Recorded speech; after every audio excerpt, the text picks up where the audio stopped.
Hello, I'm Robert Mackenzie.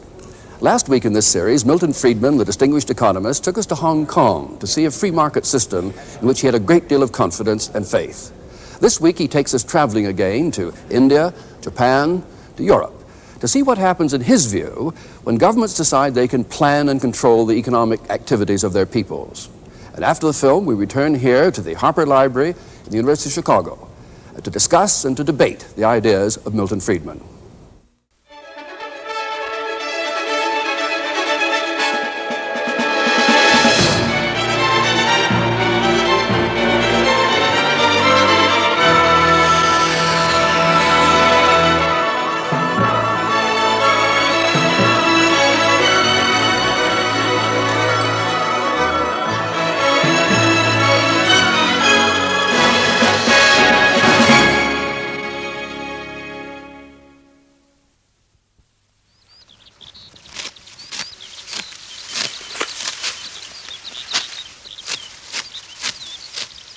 It's harvest time, and Japanese farmers gather their crops for the rice market in Kyoto. Of course, they'll try to get as much for it as possible, and the buyers will try to buy it as cheaply as possible. That's how markets are supposed to work. That's what Adam Smith, the Scotsman who turned economics into a modern science, observed 200 years ago. He observed something else, too. In every country, it is always and must be in the interest of the great body of people to buy whatever they want of those who sell it cheapest. The proposition is so very manifest that it seems ridiculous to take any pains to prove it. Nor could it ever have been called in question had not the interested sophistry of merchants and manufacturers confounded the common sense of mankind. Their interest is, in this respect, directly opposite to that of the great body of people. Adam Smith's flash of genius was to see how prices that emerged in the market, the prices of goods, the wages of labor, the cost of transport, could coordinate the activities of millions of independent people, strangers to one another, without anybody telling them what to do.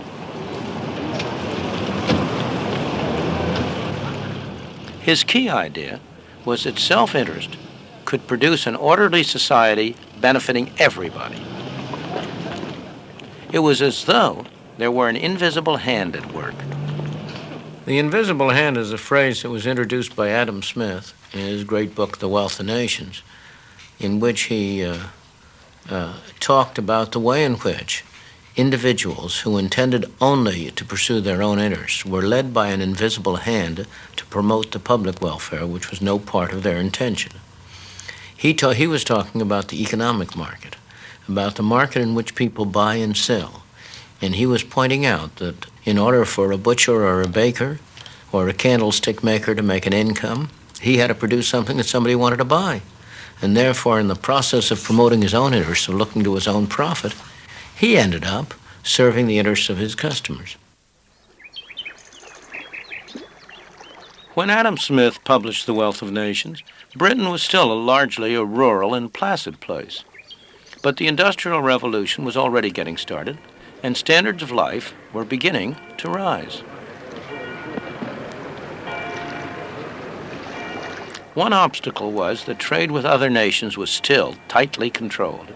Merchants in the home market had persuaded the government of the day to impose heavy duties and taxes on all foreign imports in order to ensure themselves a protected market.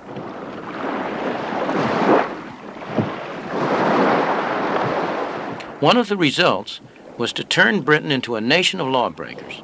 Smuggling was a national pastime. Brandy, wines, tobacco, anything with a heavy customs duty on it. For years, the revenue men fought a losing battle along the shores and inlets of the British Isles. In 1846, after years of argument and partial success, the followers of Adam Smith finally persuaded the British Parliament to remove all duties on goods imported from abroad. Britain embarked on complete free trade, giving a further push to the rising standard of life. What happened in Britain as a consequence of releasing the tremendous force of self-interest had the unintended effect of benefiting millions of people all over the world. And by 1851, the evidence was proudly on show at the great Crystal Palace exhibition.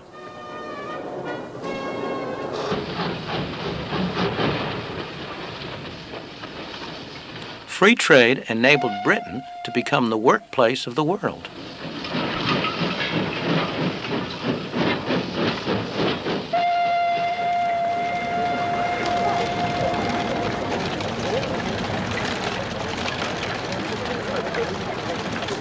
But was it all an accident? I don't think it was.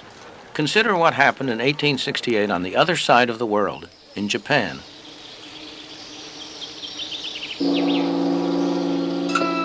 For the preceding 300 years, the Japanese had lived in almost complete isolation.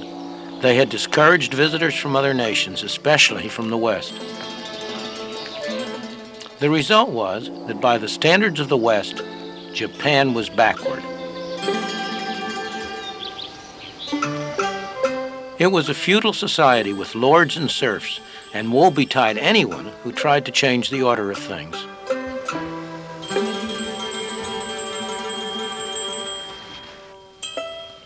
Women were third-class citizens.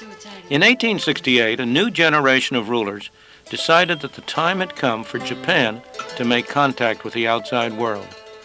And with the arrival of the first foreign traders from the West, things began to change. The Japanese followed the British trading pattern because Britain was the leading nation of the world. So free trade came to Japan. Japan became a magnet for other people's ideas and developments. One of the first traditional industries to feel the effect was weaving.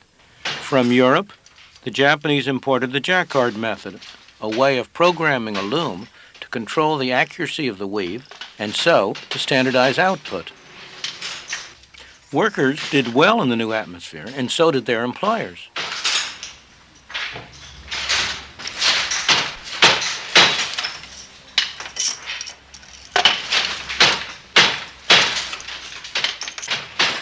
The adoption of mass production techniques meant that workers were able to move out of the traditional industries and into the new industries, which all added to the trade boom.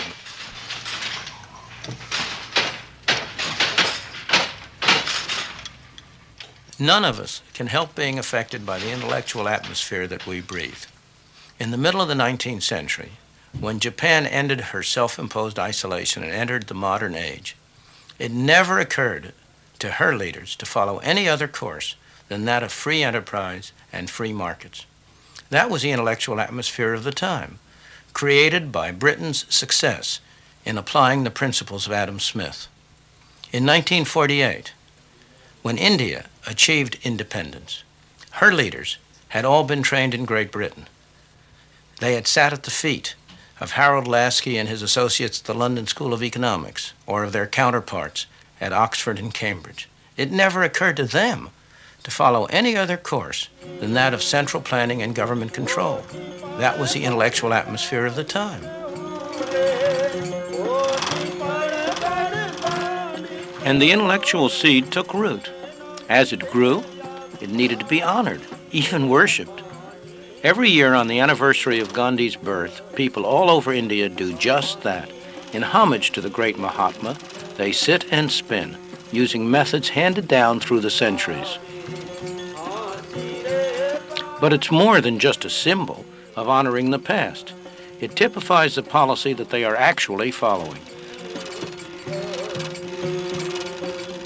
The new government in 1948 decided that India's traditional weaving industry and its workers should be protected from 20th century industrialization. What were the consequences of that policy? This is India today, 30 years after winning independence. And these are scenes in a very typical Indian community, one of thousands. It's called Anakaputar, and it's about 1,000 miles south of the capital, New Delhi.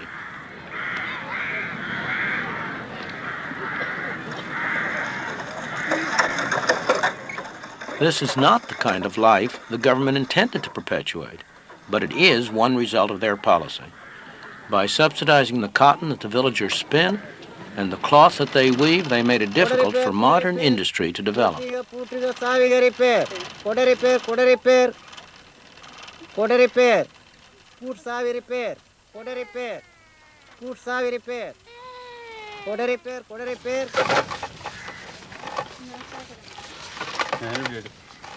This is sizing. It's an essential technique in cloth production where the yarn is smoothed clean.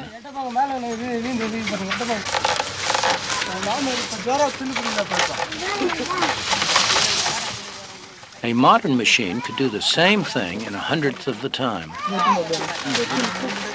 The result of government planning to modernize industry is that the number of handlooms roughly doubled in the first 30 years after India's independence. Today, in thousands of villages throughout India, the sound of handlooms can be heard from early in the morning till late at night. In this village alone, there are more than 3,000 handlooms in operation. Since 1948, 3 generations of villagers have sat at these looms, making cloth with patterns that never vary, using methods that never change. There's nothing wrong with this activity, provided it survives the test of the market, provided it's the way in which these people can use their abilities and their energies most effectively. After all, in Japan, where the government has not specially encouraged the handloom industry, there remains a very small but very productive handloom segment. The trouble here is that this industry exists only because the government has subsidized and supported it, because it has, in effect, imposed taxes, direct and indirect, on the rest of the people of India, people who are no better off than these people are, in order to enable this activity to continue.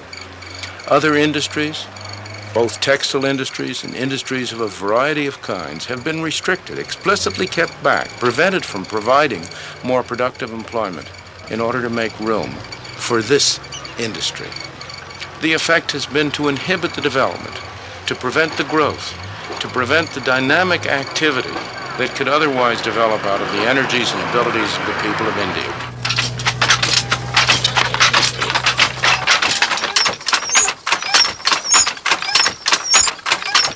This looks like a factory, but it's also home for the people who work here.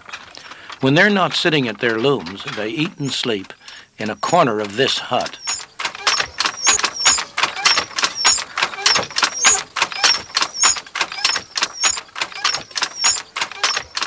Throughout the world, governments always profess to be forward-looking. In practice, they are always backward-looking, either protecting the industries that exist or making sure that whatever ventures they have decided to undertake are encouraged and developed. This occurs at the expense of the kind of healthy development of new, dynamic, adaptive industries that would surely occur if the market were allowed to operate freely, if it were allowed to separate out the unsuccessful ventures from the successful ones, discouraging the unsuccessful and encouraging the successful.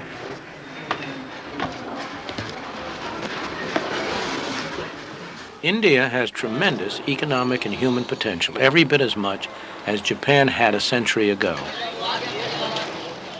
The human tragedy is that in India, that potential has been stifled by the straitjacket imposed by an all-wise and paternalistic government. Central planning in practice has condemned India's masses to poverty and misery.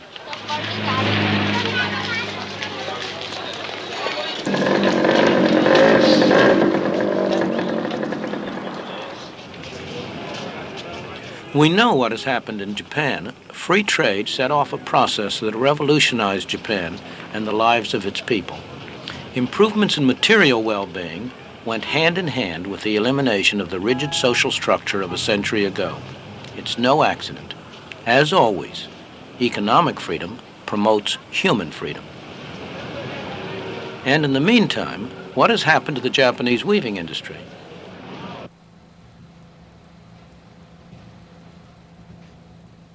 This is how textiles start life In a Japanese weaving shed today, a design for cloth is placed on a drum. As it revolves, it is scanned by an electric eye. Each color, each variation in the pattern and texture is transmitted faithfully to a computer.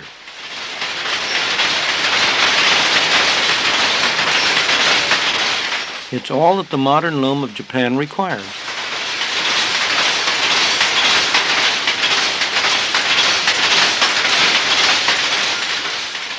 This loom is fitted with electronics that make it one of the most sophisticated of its sort in the world.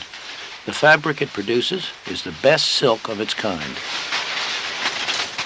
Thanks to the speed and efficiency of these machines, the price of the silk is competitive. The workers are highly skilled and well paid. With the new technology, there's very little a loom like this cannot produce. This piece will become the sash of a traditional bridal gown.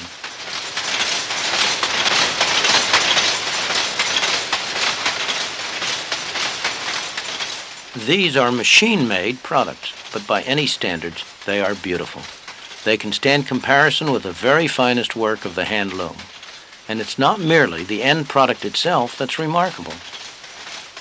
The sophisticated technology which was developed to make all this possible has been adapted to other processes, part of the self-generating development under free enterprise. And it all stems from an ancient traditional industry, weaving, that imported a new method for controlling its looms when Japan turned to free trade more than a century ago. Yet, believe it or not, many still maintain today that markets cannot be left to operate freely, that they must be controlled by government. This dockside is in Scotland. A British government, a socialist government, decided that its role was to protect the workers here from competition. So down there in Govan shipyards, they're building these vessels for the Polish government. To get the order, the British government is using the money of British taxpayers to subsidize the work. In other words, British people are making these ships in order to sell them at a loss to the Poles. Not only the Poles, but also we in America benefit from this kind of philanthropy. The steel industry in the United States makes a fine product. Other countries do too. And their steel is often cheaper, sometimes because their taxpayers subsidize it. So why shouldn't the American consumer buy steel wherever he can get it cheapest, at home or abroad? The American steel industry works very hard, trying to persuade us that it's not in our self-interest to buy in the cheapest market.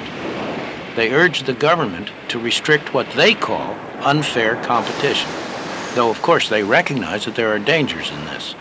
The dilemma of asking our government for assistance in this problem of unfair competition bothers many of us because the sword does cut both ways. But we believe that what we have attempted to do is far different than the kinds of direct government involvement that occur in many of the foreign nations around the world, where the governments provide direct financial assistance in the form of either ownership or loans or subsidies in some fashion or another. What we have attempted to do is simply to get our government to enforce United States laws against unfair competition that have been on the United States books. We draw a clear distinction between that and, for example, the several $100 million that the French government has granted to the French steel companies, or that the British Steel Corporation has received $1.3 billion for capital investment this year. So that while we are uneasy in any way interfacing with our government in what we traditionally believe are the free enterprise prerogatives, yet what we're only asking for is that the government enforce the laws that our Congress has passed. And I'm not sure that that's really any different than asking someone to arrest someone that commits a crime. I don't think we would be accused of being reactionary if we reported somebody who was stealing to the police if it were in violation of a U.S. law. We think that we're doing exactly the same thing when we bring cases against foreign producers who we believe are violating U.S. laws.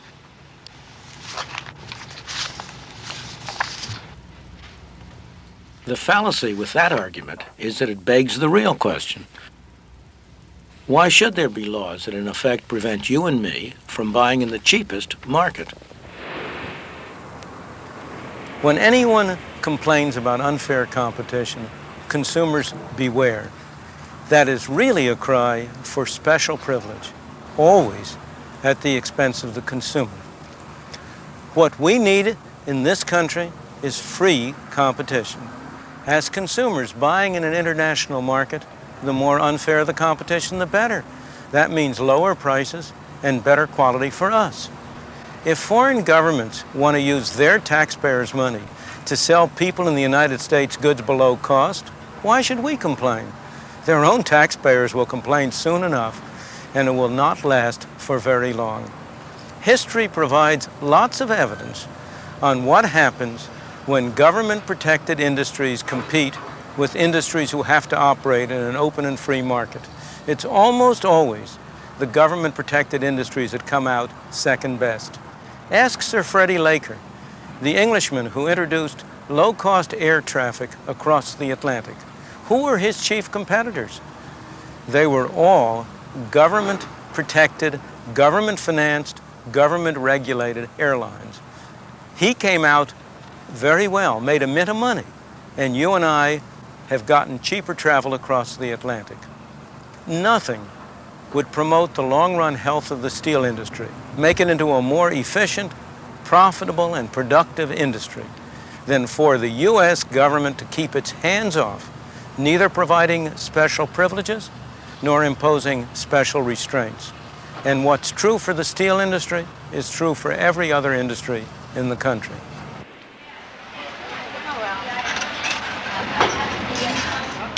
These women work in an industry that so far hasn't asked for special protection, the silicon chip industry. Every one of these small squares on this disk is a highly complicated, integrated micro circuit. An American technician examines them for defects. It's highly skilled work, and she's had a lot of training. When she's done her job, the rejects will be separated from the rest, and the good circuits will be packed up and sent halfway round the world to Malaysia. The product of American technological skills returns looking like this. Each microcircuit has been enclosed in ceramic by a Malaysian worker who is highly productive at this sort of work, but the Malaysians are not able to test their products. So back they come here to America to be fed into these machines. American engineers are good at producing sophisticated machines. In an operation that lasts a fraction of a second, these machines can test every circuit, can grade it for quality, and then can sort it into one of 6 different categories of reliability. The invisible hand in this free market has done wonders for both the American girls and their Malaysian counterparts. And that's not the end yet, because American silicon chips are exported to many countries where foreign workers assemble them. The final product is then returned to our stores so that you and I, the consumers, can benefit from $10 calculators, as well as from a lot of other electronic devices that not long ago simply did not exist.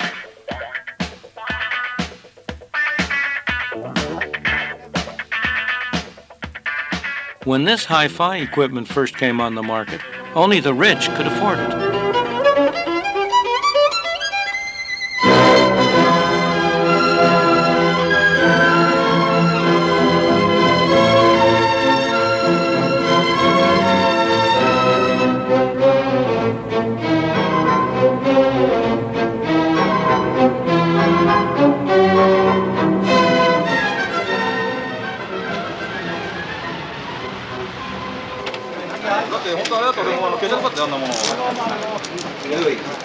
But even when the international market in labor is seen to work to everyone's advantage, people still put up arguments against it.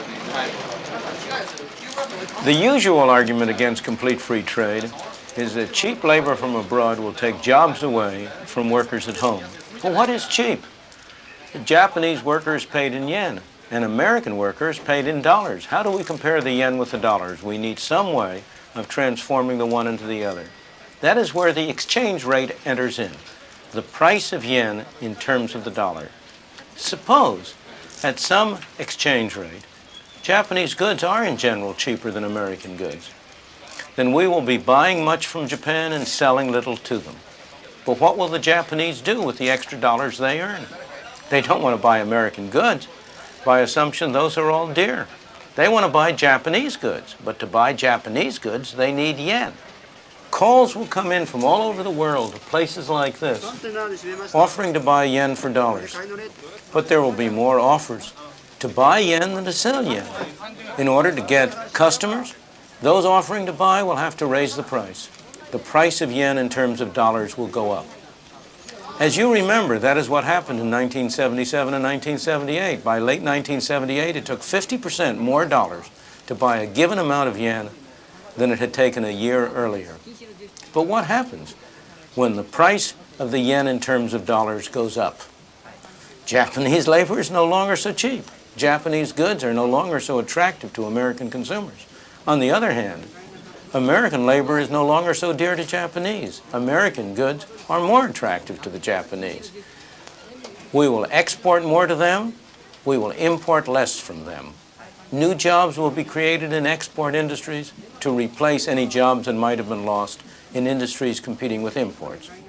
That is how a free market and foreign exchange balances trade around the world when it is permitted to operate.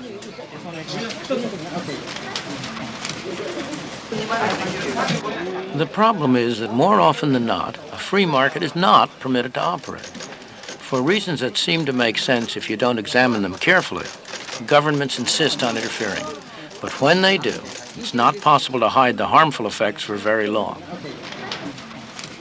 The main reason why the Japanese yen went up so sharply in price in 1977 and 1978 was because the Japanese government had been trying to prevent the yen from going up in price. In the process, what might have been small disturbances were allowed to accumulate into a major gap in trade.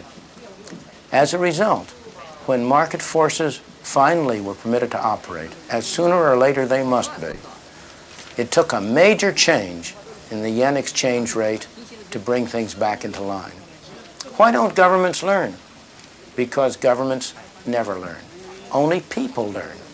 And the people who learn today may not be the people in charge of economic policy tomorrow.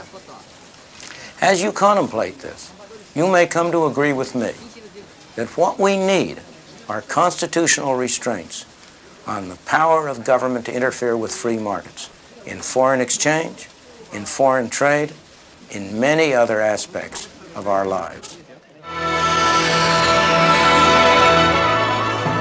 Now, here in Chicago, the special guests who've been watching that film have their say. This film has set me on edge.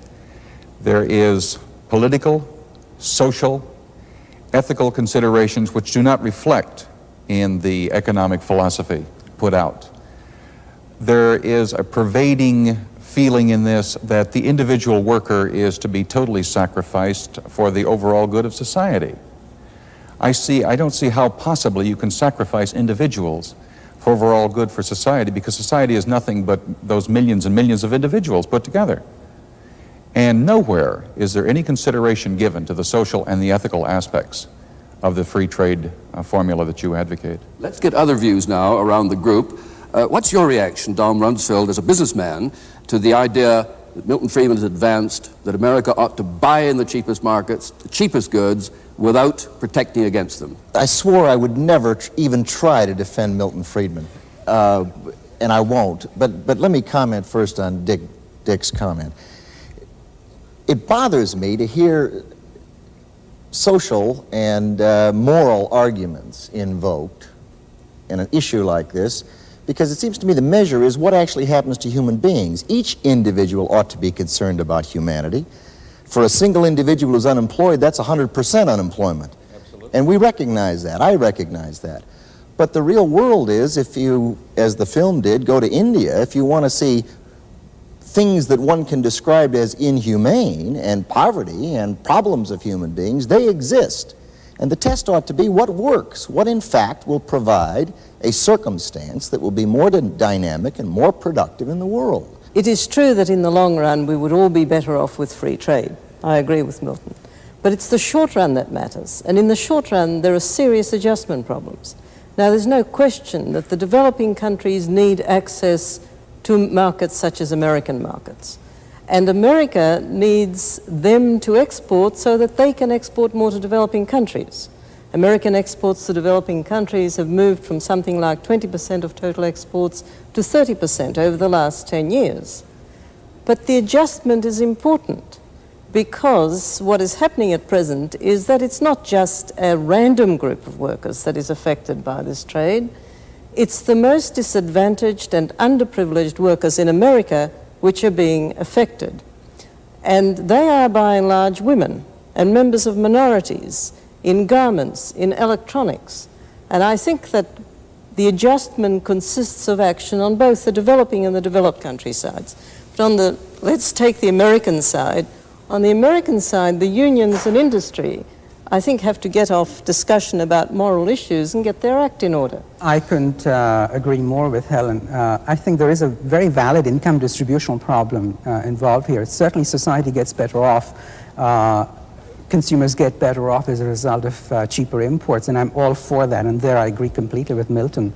But if the incidence of the adjustment falls on disadvantaged groups, then you would want to do something about it. It really becomes an ethical issue. But the other point which I think Milton does bring up, which I disagree sharply with, is suppose if foreign governments do subsidize and actively promote exports to you, should you just sit back and just say, well, we're going to be better off as a result of this? I don't think that takes into account the fact that the whole international system can break down as a result of what people perceive in pluralistic economies as unfair competition emerging. And I think this is really what you're beginning to see. So we do need some sanctions. I mean, I may receive stolen property, and I'm better off. Of course I'm better off. But if as a result of this I encourage theft, I think few people would agree that that was something one didn't want to worry about. Before I call in Milton Friedman on this, a reaction to the comments?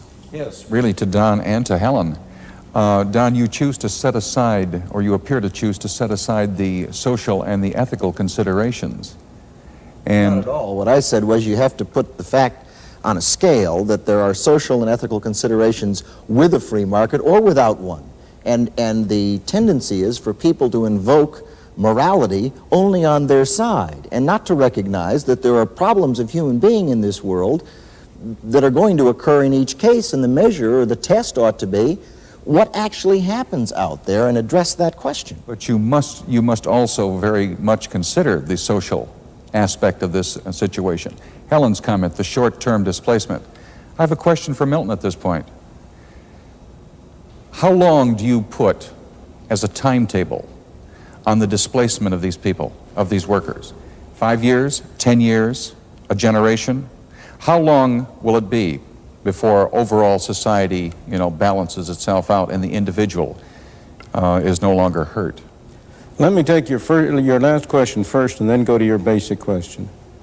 I have always been in favor of phasing out tariffs over a 5-year period, a 20% reduction a year for 5 years to give people time to adjust. Now to your fundamental issue. I thought I had heard every objection to my views imaginable, but you are the first one who has ever accused me of putting the interests of society as a whole ahead of the interests of individuals. If there is one element in my social philosophy, in my ethical philosophy that's predominant, it is that the ultimate unit is the human being, the individual, and that society is a means whereby we jointly achieve our objectives. I would argue that the social and moral issues are all on the side of free trade, that it is you and people like you who introduce protection, who are the ones who are violating fundamental social and moral issues. Tell me, what trade union represents the workers who are displaced because high tariffs reduce exports from this country? Because high tariffs make steel, for example, or other goods more expensive. As a result, Those industries which use steel have have to charge higher prices. They have fewer employees. The export industries that would grow up to balance the imports, tell me, what union represents them? What moral and ethical view do you have about their interests? You still haven't answered my basic question. How long of a time period? How long of a frame? 5 years, 10 years, a generation? I said 5 years. And could we be clear, Milton, on this point? You're saying, though, that tariffs should be phased out over 5 years, regardless of the action of other countries. It's not a sort of negotiation. Regardless of the actions of other countries. So far, obviously, I would prefer to have other countries reduce their tariffs. But if they don't move, America should move. Absolutely. Now, you go along with that, Don Ronson. In other words, you're against reciprocal. I'm not. You favor getting to truly reciprocal trade, but you're willing to get there unilaterally. Yeah. It seems to me that it's probably worth moving in that direction. I don't know where I would stop. I am not. Well, it's a 5-year program. Will you buy that? Well, it seems to me that you get action-reaction. To the extent you're doing something that makes sense for human beings, presumably that would be persuasive with others. Presumably, there would be a logical sequence where other countries would begin to sense that that had a certain degree of validity in the world. Will that happen, Helen Hughes? Providing you do something for the displaced workers in the country in which they're displaced. Because if you don't do something, if you don't take some action, and it's generally got to be government action, you will get such a backlash that you'll be back in the 30s with the sort of thing that happened with high unemployment. Milton, there's a direct challenge. What would you do about displaced workers, or let the slack be taken up by others? I believe that you have to separate and should separate sharply the issue of what you do about people in distress from how you handle the industrial system. I do not believe you ought to have a special program for displaced workers. What you ought to have, and what all societies do have, is some mechanism, voluntary or governmental, which will assist people in distress. We have another program in this series which deals with exactly that issue, and in which I come out, as you know, in favor of a negative income tax as a way to do it. But I think it's a great mistake to try to link it directly with tariffs. And the reason is that many people who are displaced are not in trouble. Many of those have good alternatives. Some of them will benefit from it. There are some who will be in distress, of course, but there are always people who are in distress for all sorts of reasons. In a dynamic society, demands are going up here, demands are going up there. There is no more reason, in my opinion, to have a special program for those who are displaced because of the changes in demand and supply on the international scene than because of the changes on the domestic scene. Quick reaction to that.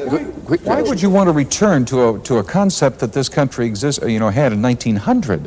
Why would you want to return to where a few control the economic destiny of every working man and woman? It's exactly the other way, Mr. Deason. The best way to limit the control of a few is free trade on a worldwide basis. There is no measure whatsoever that would do more to prevent private monopoly development than complete free trade. It would be far more effective than all the antitrust suits in the world. I totally disagree.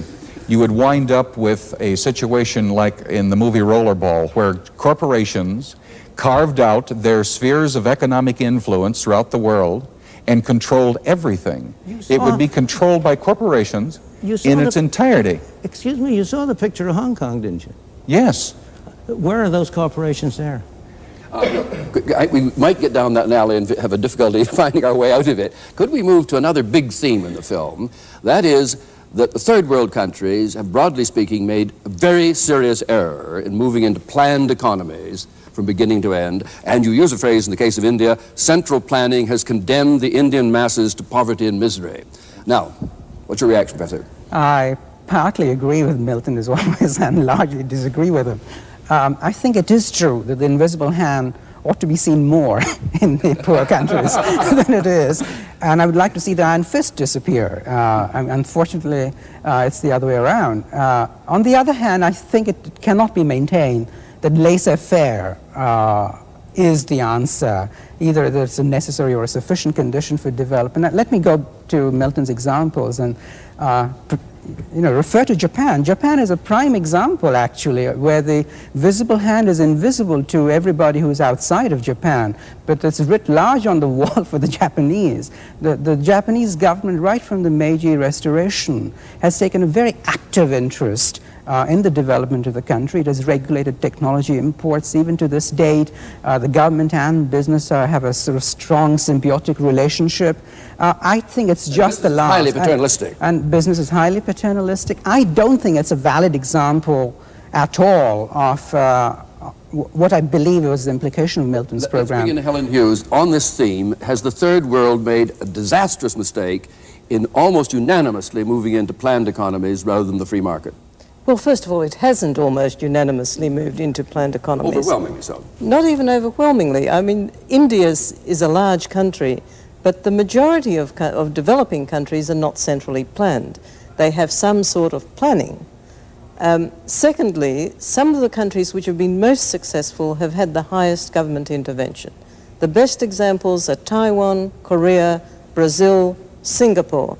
And even in Hong Kong, which is often held up as an example of no government intervention, I mean, this is just not true. The Hong Kong government has provided the infrastructure, it has provided the roads and the ports and the schools, and it's been very important.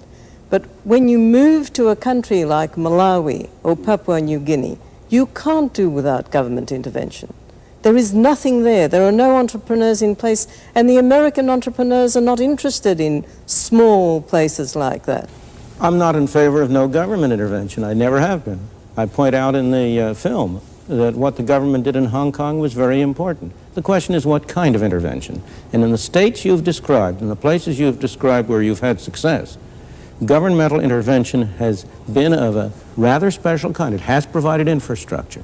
It has not tried to determine the outline of industrial production, the areas in which industry should go, exactly what the allocation of. It has not gone in for central planning. Well, that's just not true in Korea. I mean, you're factually wrong, because in Korea, the government it is true in Taiwan. It's fairly true in Taiwan, but not in Korea, which has grown faster than any other country, where Korean exports have been determined to a very large extent by direct government intervention.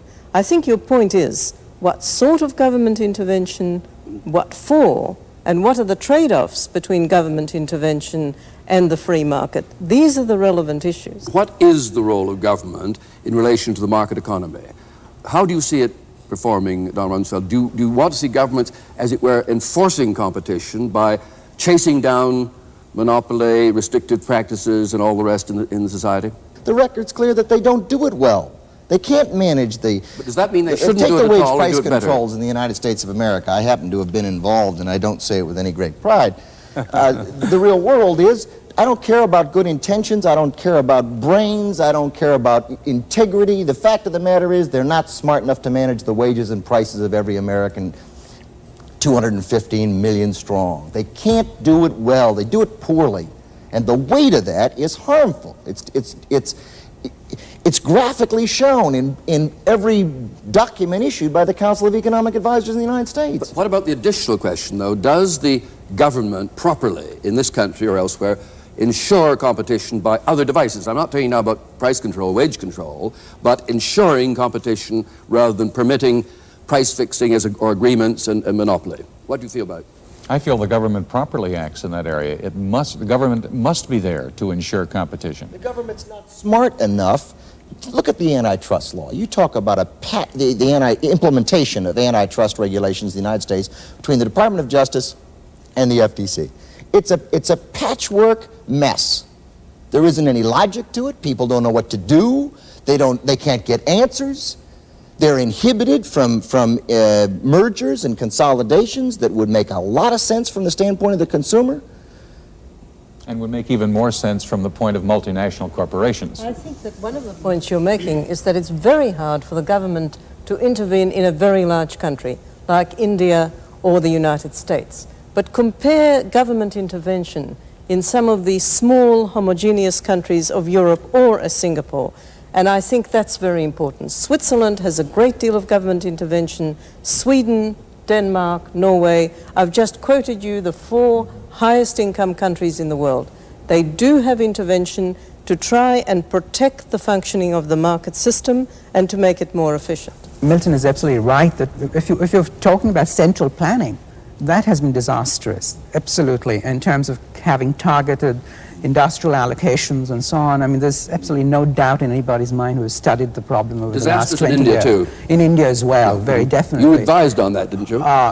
No, not on centralized planning, no. That wasn't a fair question anyway. That's all right. I was over there as an advisor, too. I've been on the side of the angels on that for a number of years, to a point where I'm supposed to be a friend of Milton's there, which is disastrous. To give advice is one thing, to have it taken is a different one.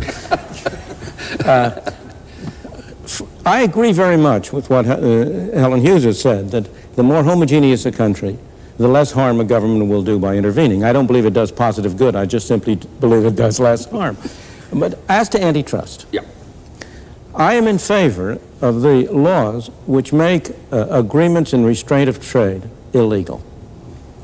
Most of the rest of the antitrust apparatus has promoted monopoly instead of hindered monopoly. If you look at where there are monopolistic elements in the world and in the United States, including the multinationals you want to refer to, in almost every case, that monopoly derives from a special grant by government. And therefore, the problem is not how does government enforce competition? How do you keep government from setting up monopolies? That's the real problem if you look at the real world and not at the preamble or the language of antitrust measures and similar laws. How close are you to what Deason was saying a moment ago, though, in this area? He seemed to be arguing with you that there was a responsibility to make competition work. The responsibility is to set up a framework of laws and of arrangements under which competition will flourish. And the most... Inevitably flourish? I mean, or... Well, so far as I know, I don't know of any case in history in which monopolies have been able to maintain themselves for very long without having government assistance directly come in on their side. The trade union monopolies that Mr. Deason represents would never have the kind of power they do now if it weren't for the special privileges which government has granted to them. I can perfectly well understand his being in favor of such action, of antitrust action by the government, because it really is pro-monopoly action in the main. Why were those exemptions to monopoly laws given to unions? Because of the political power of unions, of course. I'm not questioning that. And because of the tremendous imbalance of power of companies at the time that unions were getting their start. There's one concluding idea toward the end of your script that I'd like to look at because it seemed to me to be most provocative. You talked about the need for constitutional restraints on governments to prevent them interfering in foreign exchange, free markets, and in foreign trade. Now, what have you in mind, Milton, when you say constitutional restraints? I have no doubt what I have in mind. If I could persuade the public, I would like it to adopt a constitutional amendment strictly parallel to the constitutional prohibition in the text of the Constitution against the central government, against state governments imposing tariffs or imposts. I would like to have a constitutional amendment which would read, the Congress shall not impose any taxes on imports or give any subsidies to exports, except such as may be necessary. I think the wording of the Constitution is that the states are permitted to do it if it's necessary for inspection. That's the excuse under which California inspects you every time you drive past to see whether you're carrying any plants or fruits or vegetables. Milton, let me ask you a question. How long do you think that the United States would survive if the United States enacted what you would like to have? I think the United States would prosper in a way that is hardly imaginable today. It would be an example and a beacon to the rest of the world. What kind of sense does it make? Here we are supposedly the leaders of the world. We are the ones who promote freedom and free enterprise and individual initiative. And what do? We force puny little Hong Kong to impose limits, restrictions on its exports at tariffs in order to protect our textile workers. We go to Japan and we say to Japan, for God's sakes, you got to limit the number of television sets you come out. Instead of doing that, we ought to be setting an example to the world. And if we set the kind of an example to the world that Great Britain set to the world in the 19th century, it would be have a tremendous impact. It would strengthen our moral position in the world. It would strengthen our ethical position in the world. Instead of giving money to underdeveloped countries to produce products which we then refuse to buy and don't let them export to us, we would be saying to the rest of the world, if you produce anything, if you can produce anything that can have a market here, come, we're delighted to buy it, and we'll produce things for you to buy. That's the kind of a pattern I would like to see the United States establish. Your members buy that? Never. Never is a long word, sir. Yes, you're and right. you must distinguish And one should between... never say never. Your union officials would not buy it, but I am not sure your members would No, not. my members would never buy it either. I cannot conceive of the United States setting itself up to become a target for the rest of the world. It's not a target. There would be absolutely nothing that would require or compel any other country to enact any reciprocal agreements relative to tariffs. That's right. And until such time as they had succeeded in dumping in the United States, and I use dumping in the broadest sense of the word, any and every product, either government subsidized by a foreign government, either put there because of multinational corporations' manufacturing facilities in a foreign country, until they had succeeded in absolutely draining us dry. Draining us dry of what? Of every asset. How? What would they do with the dollars they got? They'd probably buy up as they are now as the... If they bought up? Yes. Yes. Okay, let's broaden this on this very argument now, constitutional amendment argument. We've learned from our union friend he can't sell it and won't sell it. Would business buy it? Oh, no. Speaking... Large section of the argument. I'm not saying whether I'd buy it. I'm saying whether business would buy Yeah. it, which was the question. No, when I speak not as a businessman, but as a ex-government employee, whenever proposals like that came up, one of the first things people see happen is government, business and labor come in lockstep saying, horrors, horrors, the sky's falling. There's a commonality of interest there, and people get used to what is. They get terribly conservative, and they know how to work the system the way it exists, and particularly the big unions and the big business, and they get very satisfied with it. They can manage it pretty well, and anytime you try to unravel any kind of regulation or restriction or government intrusion, they're philosophically for it, but in the practical world, they don't want you to change the drill. They've just figured out how to work this. Why should you then change it and make it all that more complicated? No, I think you'd get a good deal of reaction, just like you did out of the steel company in your television show. And what would be international reaction, do you think, as an international economist? Supposing Milton got his amendment, constitutional amendment, which had that effect, how would other countries react to it?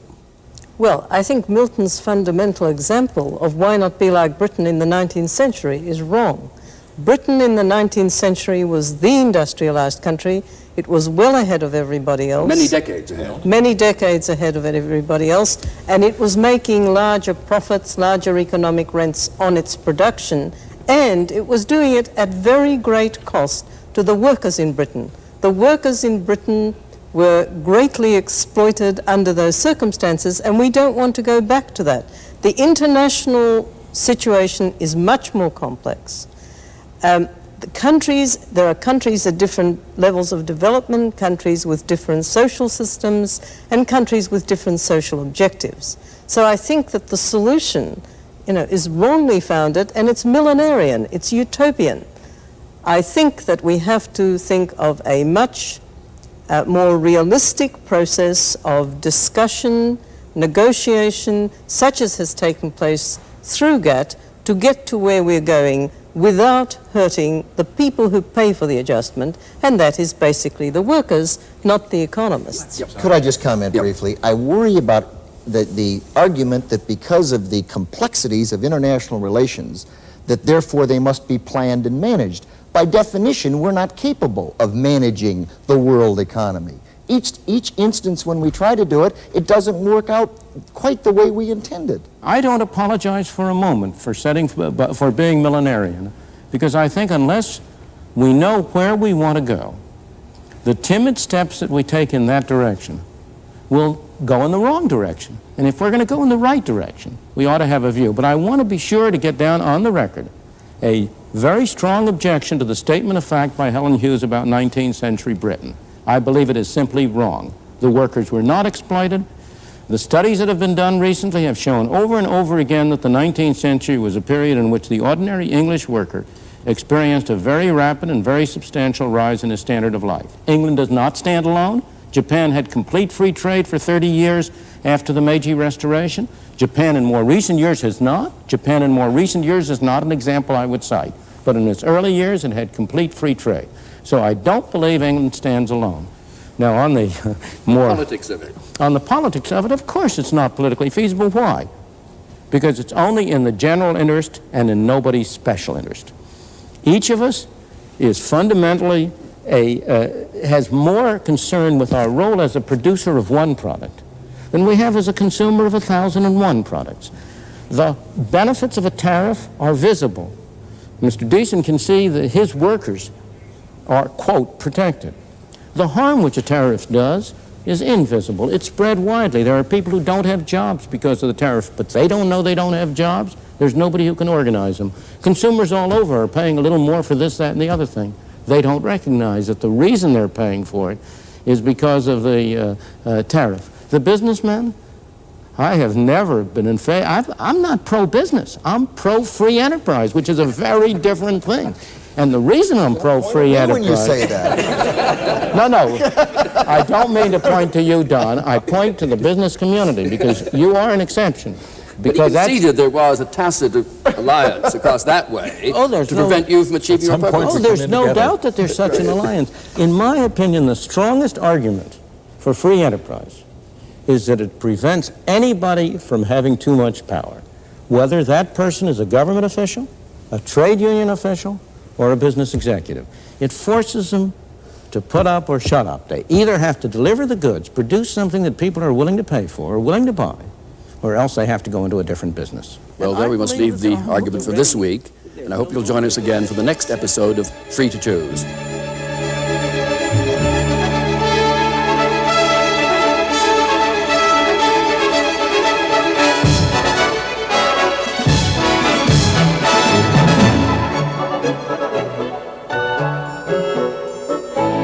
"50 years ago, the worst economic depression in history changed the course of the world. Did it have to happen, or could it have been avoided? For the first time on television, Milton Friedman gives his account of the inside story of the desperate years that changed the world. That's next week on Free to Choose. Don't miss it.